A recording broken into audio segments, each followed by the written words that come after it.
When my son was born, I no longer dreamt about what I wanted in life. I dreamt about what I wanted him to have in life.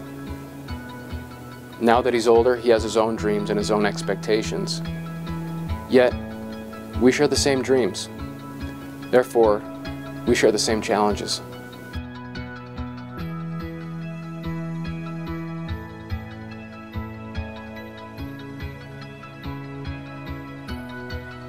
Henry David Thoreau said he went to the woods to live life more deliberately.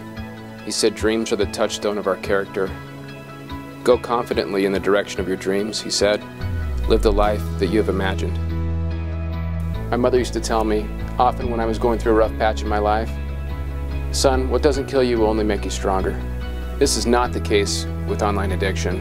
Online addiction or internet addiction is much more than one of life's many distractions. It is real, and it's very difficult to overcome. It leaves one disillusioned and heading down a path of life that one has never imagined. However, hope is not lost. Hope is never lost. It's like climbing a huge wall, particularly one you have never climbed before. From the bottom gazing up, the task appears completely insurmountable. Truly, it's daunting, and going at the climb alone could even be dangerous. But with the proper tools and equipment, with good friends to cheer you on and give you helpful tips along the way, you can conquer what had once before seemed impossible to you. And the confidence you gain from the climb will be yours forever. You rise to new heights, enjoy magnificent new vistas, and gain a perspective that enables you to chart your future course. It's fun to teach people to climb because, I spent a lot of time in Virginia taking inner city kids and taking them climbing. I see people learn how to deal with their fears with it, because if you're afraid of heights and afraid of different things of climbing, it probably doesn't go away, but it definitely, teaching people to climb that have those fears, it helps people, I've seen it help them learn to deal with it.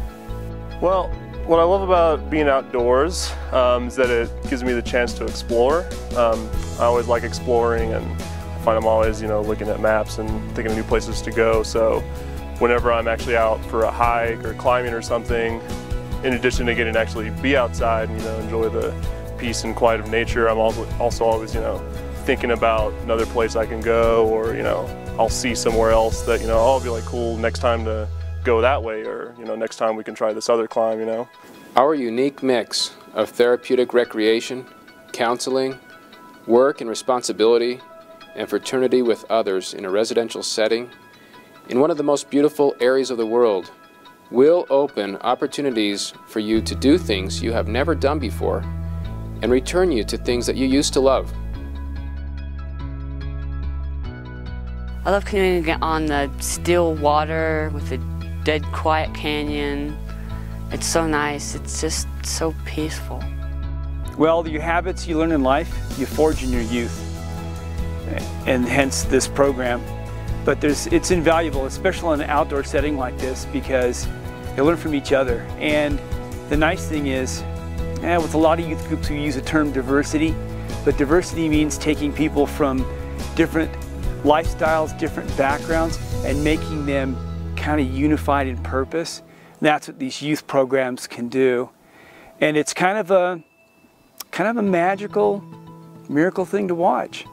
I got into climbing because my brother was into climbing, and I would go with he and all of his friends, and it was just a great time to get out from the city and get out into nature and get out and find a fun way to get really strong. Life lessons you learn from climbing: you learn about making goals.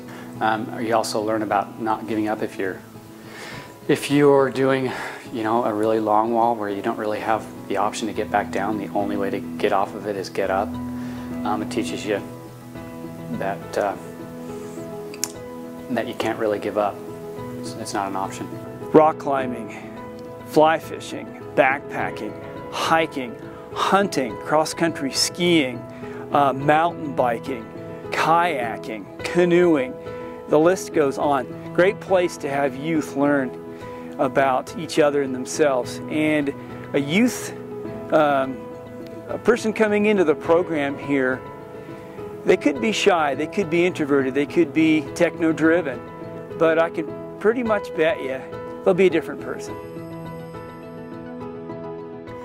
I like horses because of their elegance and beauty, and I've learned many things about them. One in particular would be like responsibility. You gotta learn to like keep your moods under control, because it's kind of a partnership, especially when you ride with them, that if you're in a bad mood, that can translate to your horse, and then they can also be in a bad mood. I would say self-confidence, just because you have to be confident to ride them.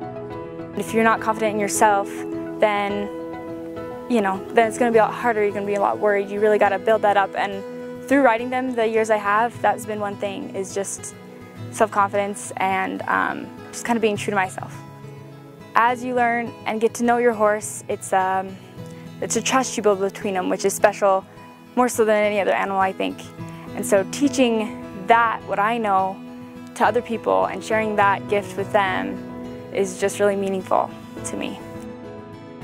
It's a great way to meet new people. I remember, some of the people I used to play with even back in high school. You get to form bonds and friendships with individuals that last for years and years and years. And playing music live in front of people is for me there's no feeling like it. It's for some people it's extreme sports, or for some people it's different things. But for me, that's what really excites me and gives me a chance to kind of express myself and enjoy it at the same time. There's a tremendous sense of accomplishment as you start to learn it piece by piece and note by note, and finally at the very end you get to put it all together like a big puzzle. And then especially in a band setting, when you've got 4 and 5 and 6 people all doing this at the same time, trying to mesh this all together, and it actually succeeds and works, it almost kind of gives you that kind of electricity feeling, that you've kind of built something bigger than yourself and put it all together. And for me, there's nothing like it. Where the fish are, it's beautiful. With fly fishing especially, you get all the sights and sounds and the scenery, and that's what I love about fishing, is just being out in the river where you hear the sounds of the river and the sights of the mountain. Nothing's better than that. And then you also get the adventure of it. Around every little bend, there's the next hole, the next riffle, the next fish rising, and that's what I'm going after. And so the thrill of that, actually catching a fish, is what keeps me coming back. And one of my favorite things to do is to teach people how to fly fish, to see that sparkle in their eyes and say, wow, this is really fun. This is really exciting, and let's cast again. Let's go to the next hole. And so there's a lot of excitement, but also just the way to relax and unwind. There's no better way to relax than to be sitting on the banks of a river by yourself, listening to the river flow and watching that fly, and then watch that fish take it.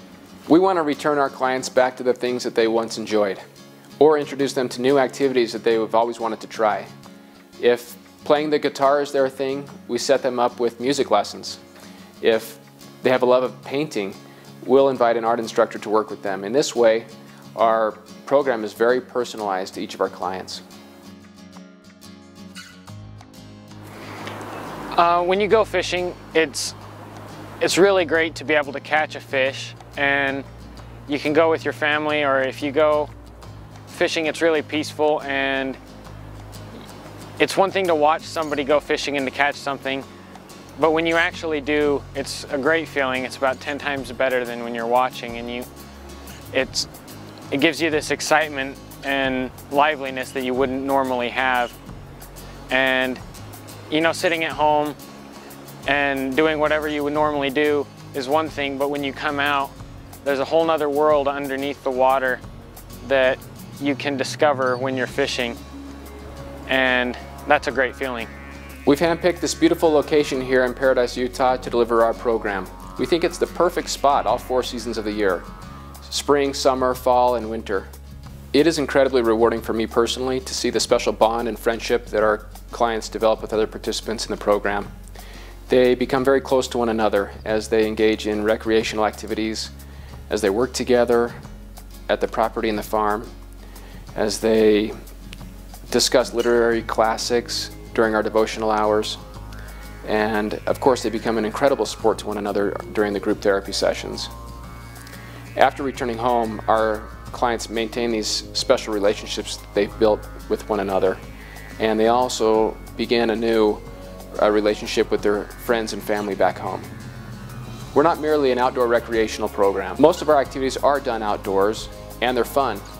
But everything that we do must tie back to our therapeutic mission, and everything that our clients do must tie back to their individual personal progress plan. This is truly a remarkable place and program. The abundant variety of activities that we offer help our clients unplug. It helps them gain a new perspective, help them set fresh goals, develop new life skills, and move forward in pursuing their life's dreams.